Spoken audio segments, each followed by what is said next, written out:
Okay, welcome to a new episode of the coaching board. It's been I think a little bit over a week since I last put a video up, so I think it's about time to get started again. So if you're new to the channel, coaching board is basically a short format YouTube channel that's going to give you tips and help you hopefully with your coaching journey, and also if you've just got an interest in football. Hiya. Sorry. No, you're good. Where did you all come from?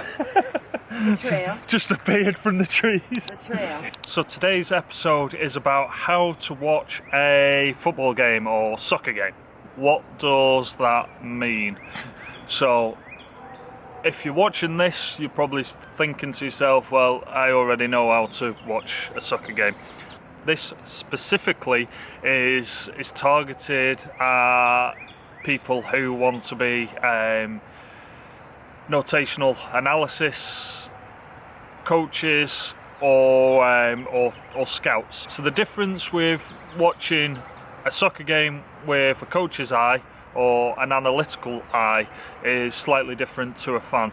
So for a fan, you're just looking at the entertainment, and the majority of the game you're going to be watching the ball, which sounds pretty logical.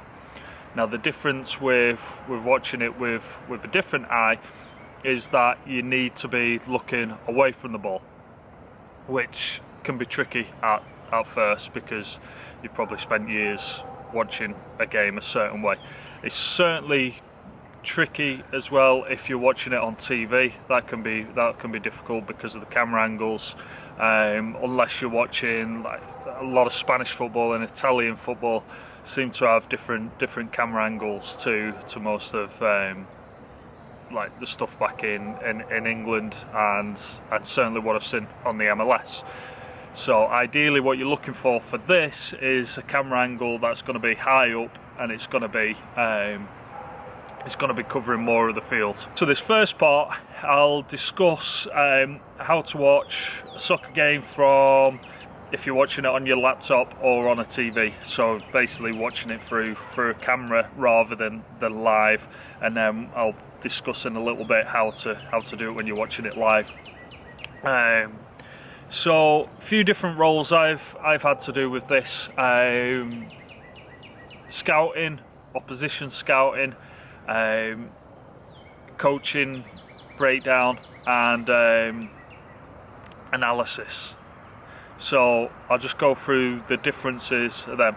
So if you're scouting, you could be scouting an individual. You could be looking at both teams, trying to find individuals that fit the criteria of the club.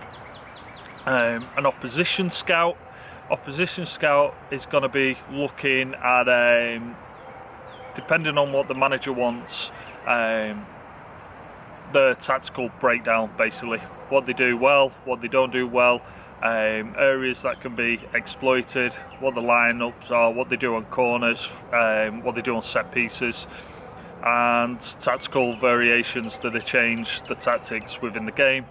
And then also subs, what types of substitutions do they make during the game. So that's opposition scout typically. If you work in the analysis department, again, depends what club, depends what manager wants, but there's a whole host of different breakdowns that these guys do.